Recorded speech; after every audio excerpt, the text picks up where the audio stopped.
काढले. कशाचं फुल दिसतंय रे? जास्वंदाचं फुल आहे. बघा, अपूर्णांक खरं तर आपण घरातूनच शिकतो. बघा, सकाळी उठतो आपण, भाकरी खातो, चपाती खातो, हो की नाही? मग कुणी किती खातं? कुणी एक खातं, कुणी अर्धी खातं, कुणी चतकोर खातं, बरोबर आहे? मग ते म्हणजेच अपूर्णांक. पण आपल्याला गणिती भाषेमध्ये अपूर्णांकाची भाषा कशी आहे हे आपण प्रत्यक्ष पाहू. आपण म्हणतो अर्धी भाकरी खाली, चतकोर खाली, पाऊण खाली, की नाही? मग आता ते आपण प्रत्यक्ष भाकरी ऐवजी इथं फूल घेतलं. बघा, आपल्याला अपूर्णांक शिकण्यासाठी. मला सांगा, या जास्वंदीच्या फुलाला किती बरं पाकळ्या आहेत? 5. लक्षात घ्या, किती पाकळ्या आहेत?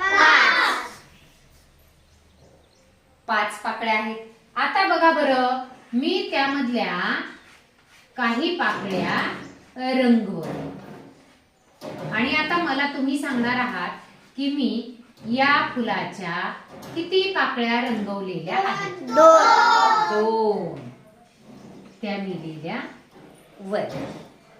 बघा, एक फुल घेतलं, त्या फुलाला एकूण पाकळ्या किती? 5. त्यातील रंगवल्या किती? 2 रंगवल्या आणि आपला झाला अपूर्णांक तयार.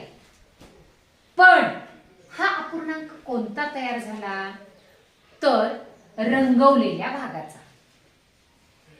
आपण बघितले, याच्या आधी वाचन केलं. याला कसं वाचायचं सांगा? 2/5. पण हा अपूर्णांक झाला रंगवलेल्या, दिलेल्या चित्रातील रंगवलेल्या भागाचा अपूर्णांक तयार झाला. याला दुसरी बाजू अजून न रंगवलेला अपूर्णांक तयार करायचा. न रंगवलेल्या भागाचा काय करायचा? आपल्याला अपूर्णांक तयार करायचा. आता न रंगवलेला भाग जरी असला तरी छेद वेगळा आहे का? छेद किती होईल? एकूण पाकळ्या किती? 5. तो छेद म्हणजे एकूण केलेले भाग. पक्क लक्षात ठेवायचं. कोणती आकृती असेल त्याचे एकूण केलेले भाग म्हणजेच काय असतो? म्हणजेच काय? छेद असतो. हे पक्क लक्षात ठेवायचं. आता बघा, याचे न रंगवलेले भाग पाकळ्या किती बरं? 3. तो झाला अंश. बघा, जर तुम्हाला विचारलं की रंगवलेल्या भागाचा अपूर्णांक तयार करा, तर रंगवलेला भाग एकूण केलेले भाग 5, रंगवलेले 2. याचं वाचन करा. 2/5. हा झाला रंगवलेल्या भागाचा अपूर्णांक. न रंगवलेल्या भागाचा अपूर्णांक तयार करा म्हटलं की एकूण केलेले भाग तर तेच असतात, फक्त न रंगवलेले भाग आपल्याला अंश म्हणून लिहावे लागतात. मग न रंगवलेला भाग म्हणजे काय झाला? वाचा अपूर्णांक 3/5 किंवा 3/5. अंश म्हणायचं आणि खालची जी संख्या असते किंवा अंक असतो त्याला काय म्हणायचं? छेद.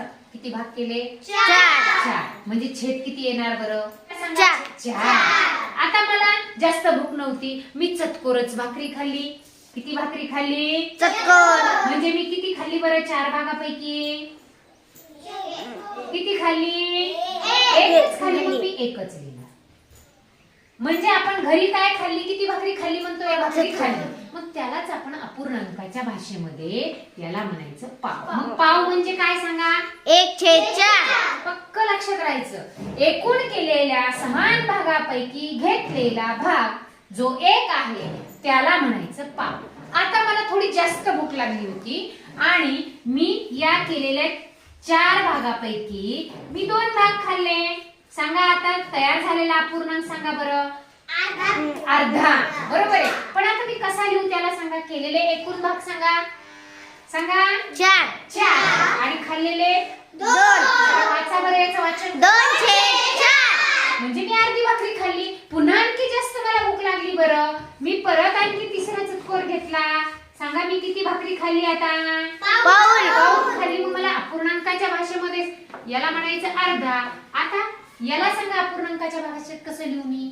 3/4. छान. म्हणजे एकूण केलेले भाग 4च, त्यातले खाल्ले किती? 3. याला म्हणायचं पाऊण. छान. आणि आता सगळ्यात जास्त भूक लागली मला, खूप जास्त. आता मी परत ही पण चतकोर खाल्ली, म्हणजे मी किती भाकरी खाल्ली बरं? एक खाल्ली. मग मला अपूर्णांकाच्या भाषेत प्लीज सांगा, मला कसं लिहू? 4/4 यालाच म्हणायचं पूर्ण. पूर्ण एक भाकरी खाल्ली. बघा, लक्षात घ्या, जेव्हा अंश आणि छेद समान असतो तेव्हा एक पूर्ण होतो.